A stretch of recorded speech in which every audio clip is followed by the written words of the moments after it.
BBA, BCA, BCom Computers, 100% placement guarantee. I create Degree College, Kukatpalli, Hyderabad. 2022 August 30న గత TRS ప్రభుత్వం కేంద్ర దర్యాప్తు సంస్థ అయిన సిబిఐ మీద 51 నంబర్ జీవో ప్రకారం ఒక నిర్ణయం తీసుకుంది. కేంద్ర దర్యాప్తు సంస్థ సిబిఐ ఒకవేళ రాష్ట్రంలోకి ప్రవేశించాలన్నా ఏ కేసు అయినా దర్యాప్తు చేయాలన్నా ప్రభుత్వ అనుమతి తప్పనిసరి అని ఆ జీవో అర్థం. అయితే లేటెస్ట్గా కాంగ్రెస్ గవర్నమెంట్ ఆ జీవోని అంటే ఈ ఏదైతే ఆంక్షలు ఉన్నాయో సిబిఐ మీద దాన్ని ఎత్తివేస్తూ నిర్ణయం తీసుకుంది. దీనికి సంబంధించి మరింత సమాచారం జై భారత్ పార్టీ వ్యవస్థాపక అధ్యక్షులు అలాగే మాజీ సిబిఐ జేడి లక్ష్మీనారాయణ గారు కూడా అందుబాటులో ఉన్నారు. ఒకసారి ఆయనతో మాట్లాడదాం. సార్ నమస్తే అండి. నమస్తే సార్, ఇప్పుడు ఈ కొత్త నిర్ణయంతో అంటే ఏదైతే సిబిఐ ఇప్పటివరకు రాకూడదనే ఇక్కడ కొన్ని షరతులు లేకపోతే నిబంధనలు ఉన్నాయో వాటిని ఎత్తివేస్తూ కొత్త ప్రభుత్వం తీసుకున్న నిర్ణయం వల్ల ఎలాంటి ఉపయోగాలు ఉంటాయి, ఎలాంటి నష్టాలు ఉంటాయి, మొత్తం చెప్పండి సార్. దీనికి ముఖ్యంగా మనం రాజ్యాంగంలో ఏం చేశారంటే కేంద్రానికి రాష్ట్రానికి మధ్య అనేక సబ్జెక్టులు డిస్ట్రిబ్యూట్ చేసుకున్నారు. వాటినే యూనియన్ లిస్ట్ అంటాం, స్టేట్ లిస్ట్ అంటాం, కంకరెంట్ లిస్ట్ అంటాం. ఇది షెడ్యూల్ 7 లో ఉంటుంది. అంటే ఇన్వెస్టిగేషన్ పోలీస్ అన్నది స్టేట్ లిస్ట్ లో ఉంటుంది. అంటే ఏదైనా ఇన్వెస్టిగేషన్ చేయాలంటే దాని అధికారం కేవలం రాష్ట్ర ప్రభుత్వానికి మాత్రమే ఉంటుంది. సపోజ్ కేంద్ర ప్రభుత్వం సంస్థలు ఏవైనా రాష్ట్రంలో ఇన్వెస్టిగేట్ చేయాలంటే రాష్ట్రాలు ఒప్పుకోవాలి. దాన్ని ఏమంటారంటే జనరల్ కన్సెంట్ అంటారు. కేంద్ర ప్రభుత్వం యొక్క ఆధిపత్యం ఎక్కడ ఉంటుందంటే యూనియన్ టెరిటరీస్ లో ఉంటుంది, కేంద్ర పాలిత ప్రాంతాలు. రాష్ట్రాల్లో కేంద్రం యొక్క ఆధిపత్యం ఉండదు. అందువల్ల ఇన్వెస్టిగేషన్ అన్నది స్టేట్ సబ్జెక్ట్ కాబట్టి కేంద్ర పాలిత ప్రాంతాల్లో సిబిఐకి ఎటువంటి పర్మిషన్ అవసరం లేదు. అదే ఇతర రాష్ట్రాల్లో ఇన్వెస్టిగేషన్ చేయాలంటే రాష్ట్ర ప్రభుత్వాల యొక్క అనుమతి అవసరం. దానికి ఏం చేస్తారంటే జనరల్ కన్సెంట్ అని ఒకటి ఇస్తారు. అంటే మా రాష్ట్రంలో ఫర్ ఎగ్జాంపుల్ తెలంగాణ రాష్ట్రంలో ఈ కేసుల్లో మీద మీరు ఇన్వెస్టిగేట్ చేసుకోవచ్చు. అంటే ఎవరి మీద? కేంద్ర ప్రభుత్వ ఉద్యోగులు ఎవరైతే ఉంటారో వారి మీద వచ్చే కేసుల్ని మీరు ఇన్వెస్టిగేట్ చేసుకోవచ్చు అని చెప్పేసి కేంద్రానికి అధికారం ఇస్తారు, సిబిఐకి అధికారం ఇస్తారు. For example income tax department లో ఒక కరప్షన్ కేసు వచ్చింది. ఆ కేసు యాక్చువల్ గా ఏంటంటే state government, state ACB investigate చేయాలి. కానీ జనరల్ కన్సెంట్ వల్ల ఏమవుతుందంటే సిబిఐ ఇక రాష్ట్ర ప్రభుత్వం జనరల్ కన్సెంట్ ఇచ్చేసింది కాబట్టి మళ్ళా వాళ్ళ పర్మిషన్ లేకుండా డైరెక్ట్ గా ఇన్వెస్టిగేషన్ చేసేయచ్చు. ఇప్పుడు ఎప్పుడైతే ఈ జనరల్ కన్సెంట్ తీసేస్తారో అప్పుడు ఏమవుతుందంటే ఒక ఇన్కమ్ ట్యాక్స్ అధికారి మీద ఏదైనా కేసు వస్తే అప్పుడు ఏమవుతుందంటే సిబిఐ వాళ్ళు రాష్ట్ర ప్రభుత్వానికి ఒక రిక్వెస్ట్ లెటర్ పంపించాలి. ఈ విధంగా మీ రాష్ట్రంలో పనిచేస్తున్న ఒక కేంద్ర ప్రభుత్వ ఉద్యోగి మీద మాకు కంప్లైంట్ వచ్చింది, కానీ మీరు జనరల్ కన్సెంట్ ఇవ్వలేదు కాబట్టి మేము ఆ ఇన్వెస్టిగేషన్ చేయాలన్నాం కాబట్టి మీరు పర్మిషన్ ఇవ్వండి. అప్పుడు రాష్ట్ర ప్రభుత్వం కేస్ బై కేస్ పర్మిషన్ ఇస్తాం. అప్పుడు సిబిఐ ఆ కేసులో ఇన్వెస్టిగేట్ చేయొచ్చు. సో ఇప్పుడు మీరు అన్నట్టు 2022వ సంవత్సరంలో అప్పటి ప్రభుత్వం ఏం చేసిందంటే జనరల్ కన్సెంట్ అన్నది తీసేసింది. అంటే తెలంగాణ రాష్ట్రంలో సిబిఐ ఇన్వెస్టిగేట్ చేయాలంటే మా పర్మిషన్ లేకుండా చేయకూడదు అన్నది వాళ్ళు చెప్పింది. సో ఇప్పుడు ఈ ప్రభుత్వం ఏం చేసిందంటే ఆ జనరల్ కన్సెంట్ అన్నది మళ్ళా ఇచ్చింది. అంటే ఇప్పుడు సిబిఐ రాష్ట్ర ప్రభుత్వం యొక్క పర్మిషన్ లేకుండానే కేంద్ర ప్రభుత్వ ఉద్యోగుల మీద వచ్చే కేసులు ఏవైతే ఉంటాయో కరప్షన్ కేసులు కావచ్చు, మిగతా కేసులు వాటి మీద ఇన్వెస్టిగేట్ చేయొచ్చు అని చెప్పేసి ఇప్పుడు ఆ పరిస్థితి ప్రస్తుతం ఉంది. సార్, ఇప్పుడు కాళేశ్వరంకి సంబంధించి సిబిఐ ఎంక్వైరీ కూడా చేసుకోవడానికి అనుమతులు ఇచ్చినట్లే అని అంటున్నారు, అది నిజమేనా సార్? అది కరెక్ట్ కాదు. ఎందుకంటే కాళేశ్వరంలో ఇన్వాల్వ్ అయినది రాష్ట్ర ప్రభుత్వంలో ఉన్నవాళ్ళు, రాష్ట్ర ప్రభుత్వ ఉద్యోగులు. రాష్ట్ర ప్రభుత్వ ఉద్యోగుల మీదకి సిబిఐకి అధికారం ఉండదు. అందువల్ల ఏంటంటే ముందు సిబిఐని ఇటువంటి కేసుల్లో రాష్ట్ర ప్రభుత్వం ముందు నిర్ణయం చేయాలి, మేము ఈ కేసుని సిబిఐ ద్వారా ఇన్వెస్టిగేట్ చేయించాలనుకుంటున్నాము అని. అప్పుడు ఆ నిర్ణయం తీసుకున్న తర్వాత వాళ్ళు డిఎస్పి యాక్ట్ అని ఉంటుంది, Delhi special police establishment act, అంటే ఇది సిబిఐ యాక్ట్. ఇందులో సెక్షన్ 6 కింద ఒక నోటిఫికేషన్ రాష్ట్ర ప్రభుత్వం ఇష్యూ చేస్తుంది. అంటే ఈ కేసు మేము సిబిఐతో ఇన్వెస్టిగేట్ చేయించాలనుకున్నాము అని.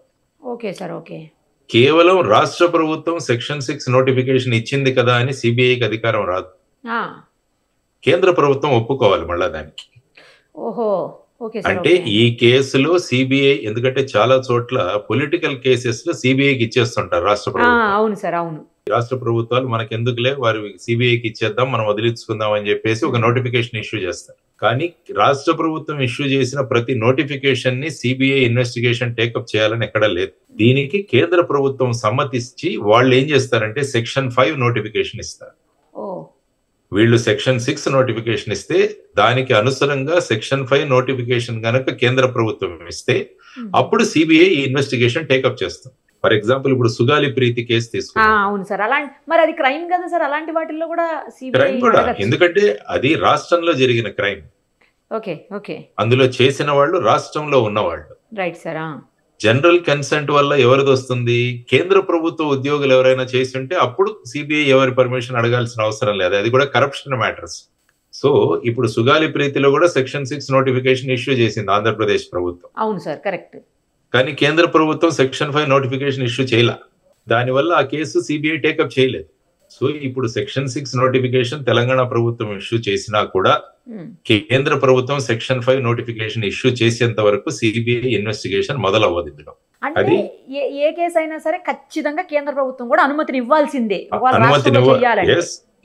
అనుమతిని ఇవ్వాలి. అంటే కేంద్ర ప్రభుత్వ ఉద్యోగుల మీద చేయడానికి జనరల్ కన్సెంట్ ఇచ్చారు ఇంతకు ముందు నేను చెప్పాను. అది ఓకే సార్, అది ఓకే. కానీ ఇప్పుడు రాష్ట్ర ప్రభుత్వ ఉద్యోగులు రాష్ట్ర ప్రభుత్వంలో పనిచేసిన వాళ్ళ మీద చేయాలంటే సిబిఐకి జ్యూరిస్డిక్షన్ లేదు. అందువల్ల మళ్ళా ప్రత్యేకంగా ఒక సెక్షన్ 6 నోటిఫికేషన్ ఇస్తూ రాష్ట్ర ప్రభుత్వం సమ్మతిస్తే, కేంద్ర ప్రభుత్వం సమ్మతిచ్చి సెక్షన్ 5 నోటిఫికేషన్ ఇష్యూ చేస్తే అప్పుడే సిబిఐ ఇన్వెస్టిగేషన్ టేకప్ చేస్తుంది. ఇప్పుడు కొన్ని సీరియస్ కేసెస్ లోను లేకపోతే తేలకుండా అలా ఉండిపోయిన కేసెస్ లో కూడా జనరల్ గా ప్రభుత్వమే అడుగుతుంది కదా సార్, మాకు సిబిఐ ఎంక్వైరీ కావాలి, లేదంటే పర్సన్స్ కూడా ఇండివిజువల్ గా కూడా అడగచ్చు కదా? అంటే పర్సన్స్ ఇండివిజువల్ అడిగినప్పుడు ఏమవుతుందంటే వాళ్ళు హైకోర్టుకు వెళ్తారు. ఫర్ ఎగ్జాంపుల్ ఇప్పుడు వివేకానంద రెడ్డి గారు వైఎస్ వివేకానంద రెడ్డి గారు ఆ కేసులో ఏమైంది, రాష్ట్ర ప్రభుత్వం ఇన్వెస్టిగేషన్ చేస్తాం. అప్పుడు వివేకానంద రెడ్డి గారి అమ్మాయి సునీత గారు, డాక్టర్ సునీత గారు రాష్ట్ర హైకోర్టును అప్రోచ్ అయ్యారు. ఓకే, మాకు ఈ కేసులో రాష్ట్ర పోలీస్ చేస్తే మాకు న్యాయం ఉండదు, కాబట్టి దీన్ని సిబిఐకి అప్పచెప్పండి. ఓకే, అప్పుడు ఏపీ హైకోర్టు ఈ కేసును సిబిఐకి అప్పచెప్పింది. హైకోర్టులు సుప్రీం కోర్టులు ఇస్తే మళ్ళా ఇక కేంద్ర ప్రభుత్వం కన్సెంట్ ఇదేది ఉండదు, అవసరం లేదు. అవసరం లేదు. హైకోర్టు సుప్రీం కోర్టు ఇస్తే అది ఖచ్చితంగా సిబిఐ టేకప్ చేయాల్సిందే. సో ఇండిపెండెంట్ గా ఎవరైనా ఇండివిజువల్ గా వెళ్ళాలి అంటే అలా త్రూ కోర్టు వెళ్ళాలా సార్? డైరెక్ట్ గా అడగలేరు. డైరెక్ట్ గా అడగలేరు. ఎందుకంటే సపోజ్ ఇండివిజువల్ ఎవరైనా కేంద్ర ప్రభుత్వ ఉద్యోగుల అవినీతిని గురించి సిబిఐకి డైరెక్ట్ గా అప్లై చేస్తే వాళ్ళు తీసుకొచ్చున్నారు. ఎందుకంటే వాళ్ళకి జ్యూరిస్డిక్షన్ ఉంది కాబట్టి. రైట్ సార్, అర్థమైంది. సో ఈ పరిస్థితులలో ఇప్పుడు మీరు అన్నట్టు కాళేశ్వరంలో నిన్న అసెంబ్లీలో ఈ కేసును సిబిఐకి అప్పచెప్పాలని చెప్పి అసెంబ్లీ నిర్ణయించింది అన్నారు. Correct sir. సో ఇప్పుడు దీని తర్వాత రాష్ట్ర ప్రభుత్వం వాళ్ళు సెక్షన్ 6 నోటిఫికేషన్ ను ఇష్యూ చేయాలి. రాష్ట్ర ప్రభుత్వం ఎక్కడైనా పోలీస్ స్టేషన్ లో ఒక కేసు రిజిస్టర్ చేసి ఆ కేసును సిబిఐకి అప్పచెపుతుందా, లేకుంటే ఇందులో ఒక ప్రిలిమినరీ ఎంక్వైరీ చేయమని అడుగుతుందా? ఇప్పుడు రాష్ట్ర ప్రభుత్వం సెక్షన్ 6 లో ఏం మెన్షన్ చేస్తుందన్న దాని మీద ఆధారపడి ఉంటుంది. ఓకే ఓకే, అంటే ఇప్పుడు నెక్స్ట్ ఫర్దర్ గా ఏదైనా ఇన్వెస్టిగేషన్ ఇందులో జరిగింది అంటే అది మాకు సంబంధం లేదు, కేంద్ర ప్రభుత్వమే చేయించిందని చెప్పేసి వీళ్ళు తప్పుకునే అవకాశం ఉంటుందా సార్? అంటే జనరల్ గా ఏంటంటే సిబిఐ రాష్ట్ర ప్రభుత్వాలు ఇచ్చే కేసుల్ని జనరల్ గా టేకప్ చేయదు. ఓహో, ఓకే. ఎందుకంటే మీకు ఉదాహరణ చెప్తాను. గతంలో చంద్రబాబు నాయుడు గారి మీద కూడా సెక్షన్ 6 నోటిఫికేషన్ ఇష్యూ చేశారు. ఓకే, అది నేనున్నప్పుడే ఇక్కడ జరిగింది. సో అప్పుడు మేము చెప్పాం, ఎందుకంటే మా బేసిక్ సిబిఐ యొక్క జ్యూరిస్డిక్షన్ ఏంటంటే కేంద్ర ప్రభుత్వ ఉద్యోగుల్లో ఉన్న అవినీతిని వెలికి తీసి దాని మీద ఇన్వెస్టిగేట్ చేయడం. Right sir. దానికే మా దగ్గర ఉన్న మ్యాన్ పవర్ ఇదంతా కూడా దానికి అలాట్ చేశాం. ఇప్పుడు మీరు పొలిటికల్ కేసెస్ అన్ని కూడా మనకెందుకులే పైకి ఇచ్చేద్దామని చెప్పే ధోరణిలో మీరు ఇస్తే మా యొక్క వర్కింగ్ కి అది ఇబ్బంది కలుగు చేస్తుందని సాధారణంగా సిబిఐ ఏం చేస్తుందంటే మా దగ్గర మ్యాన్ పవర్ లేదు అని ఇస్తుంటాం.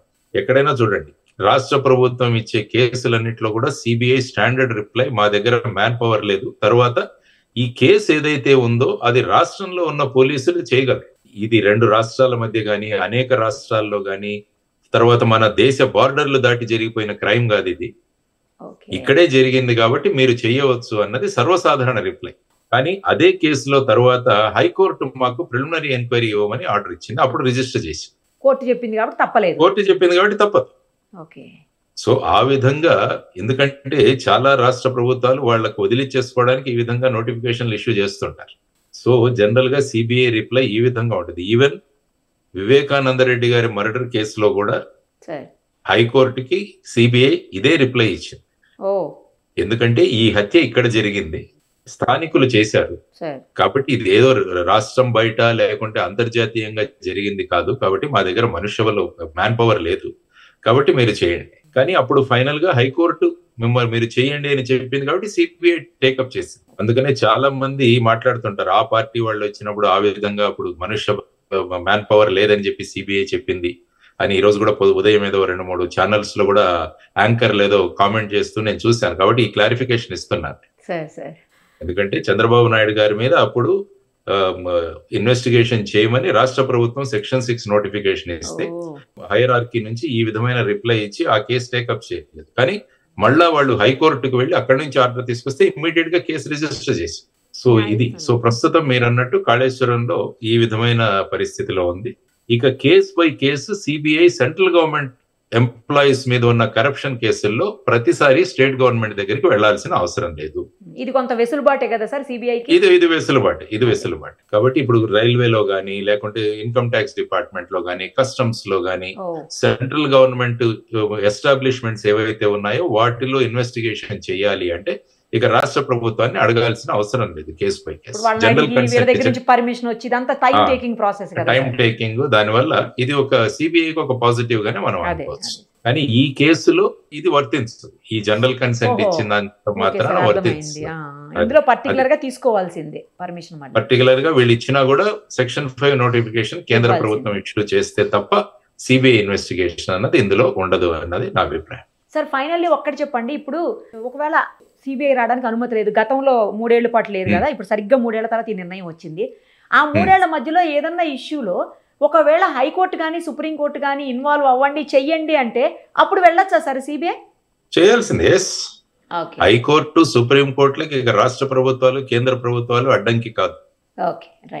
అవి కాన్స్టిట్యూషనల్ కోర్ట్స్, రాజ్యాంగబద్ధమైన న్యాయస్థానాలు అవ్వడం వల్ల వాటికి ఒరిజినల్ జ్యూరిస్డిక్షన్ ఉంటది. అప్పుడు ఏం పర్మిట్లు అక్కర్లేదు, అప్పుడు ఏమీ పర్మిషన్లు అవసరం లేదు, ఏదీ లేదు. అన్ని రాష్ట్రాలు సిబిఐకి పర్మిషన్ ఇవ్వకున్నా కూడా హైకోర్టు సుప్రీంకోర్టులు ఇస్తే ఆ రాష్ట్ర ప్రభుత్వం పర్మిషన్ అవసరం లేదు, కేంద్ర ప్రభుత్వం కూడా అందులో జోక్యం చేసుకోలేదు. ఆ ఇన్వెస్టిగేషన్ చేయాల్సి. ఇన్ కేస్ ఏదైనా హైకోర్టు ఇస్తే దానికి సుప్రీంకోర్టులో అప్పీల్ చేసుకోవచ్చు కావాలంటే సిబిఐ. అదర్వైజ్ జనరల్ గా హైకోర్టు సుప్రీంకోర్టులు ఇచ్చిన తర్వాత ఎప్పుడు కూడా సిబిఐ అప్పీల్ కన్నది ఇంతవరకు వెళ్ళలేదన్నది నాకున్న కొద్దిపాటి అనుభవం. చాలా చక్కగా క్లియర్ గా అర్థమయ్యేలా చెప్పారు sir. Thank you sir. Thank you so much. నమస్తే.